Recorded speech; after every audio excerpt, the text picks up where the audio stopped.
I've been asked to do a Bali living costs breakdown video where I sort of break down all the prices and all the costs that I'm currently spending at the moment, and what you can spend if you've got money and what you can spend if you haven't got money, what type of stuff. So let's get stuck in.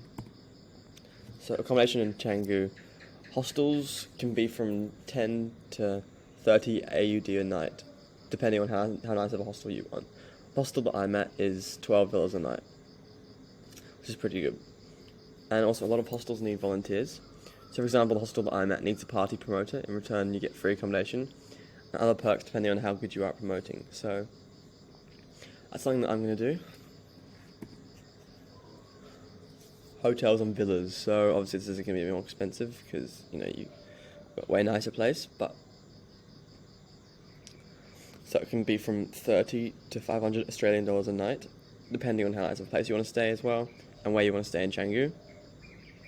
The more inland you go, the cheaper it gets, but then also you're away from the main sort of area, and then you got to get a motorbike in, and the traffic's pretty crazy, so it's good to be sort of in the centre of Canggu because you're close to everything, but obviously it's expensive.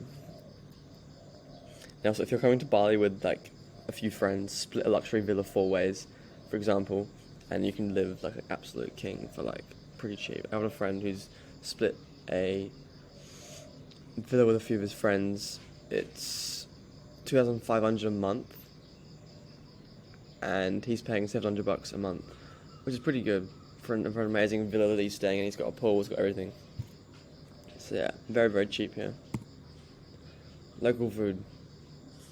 So, local food, places that say Warung before the name of the place, those are usually the cheapest places. So I met this guy who lives here, and he owns this hostel, and he's a foreigner, he's from Amsterdam.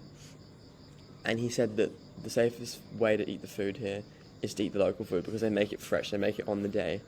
A lot of people get sick of eating at Western restaurants like burgers or pizzas or whatever because they don't have very good storing and cooling facilities. And that's not the cleanest of places, so there's a lot of bacteria, there's a lot of stuff that can get on the food, and that's how you get sick. So if I was you, I haven't got sick yet. I've been eating local food 3 times a day. So far, so good, touch wood. So it's so cheap, so cheap. So pricing is so you can pay from 1 AUD to 10 AUD for a meal. Pretty cheap. Most of my meals I pay $1 to $5. That's it. For example, this meal that I've got right here cost me $4, which is pretty good. You get 3 pieces of chicken, rice, and beans. Pretty nice as well. So you can go even cheaper. If you go to the dodgy looking ones, yesterday I got a chicken rice meal for $1.50. A massive chicken rice meal for $1.50, which is crazy. So restaurant food and cafes, they're still very cheap. It's still very cheap here, regardless of kind of where you go. Much cheaper than the Western world, much cheaper than America, UK, whatever. Australia, New Zealand, wherever you're living. So you can get a really decent quality meal for $8 to $15. Last night I went out with a friend and my meal cost $9. And I got fried chicken, I got a drink, I got this massive sort of ramen bowl, very, very nice for $9. So it's pretty cheap, even if you don't eat the local food. So it's a great place to come if you're into healthy eating, and you're vegan. Lots of vegan restaurants, lots of vegan places, and vegetarian, all that type of stuff. And it's really ideal if you want to come here. It's ideal to come here if you're trying to gain muscle because there's a lot of people that are in that same boat as you, and there's a lot of food places that are high protein type places, and some cafes even count the macros for you, so you know what you're eating. And there's literally unlimited cafes, there's so many, and it's around $3 for a coffee, so it's pretty cheap. Transport, so there's no public transport. Cheapest way is to hire a scooter if you're travelling around a lot each day. It's about $10 a day for a bike. The petrol's so cheap. It's about 10 Australian dollars for a full tank, which would last at least a week. It's a free-for-all on the scooter. It's complete carnage.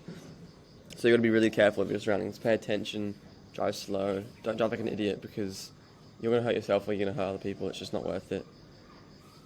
So if you don't feel safe driving scooters, the idea of it is just kind of a bit like crazy to you, I probably wouldn't.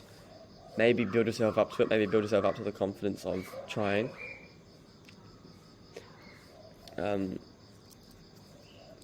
if you don't feel safe driving, like there are apps called Grab and then Gojek, and you can get like really cheap taxi scooters where you hop on the back of a scooter and then someone drives you to where you want to go.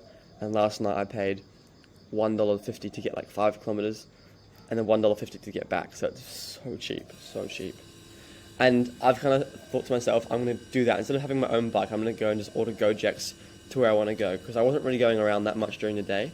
So I thought to myself, I'm paying for a bike, but I'm not really using it, so I might as well just get the Gojeks every day. Traffic. The traffic is probably the only downside of Bali, I'd say. Pretty bad traffic. It's pretty crazy. It can take from like 1 hour to 2 hours to get somewhere that's 20 kilometers away. Like, honestly, it's crazy. It's really crazy. So pick your time to go. I'd go early in the morning, or I wouldn't even go late at night because it's still really busy. I'd say going early in the morning is the best place to go, from like, I don't know, 6 o'clock, like going now, like you'd be fine.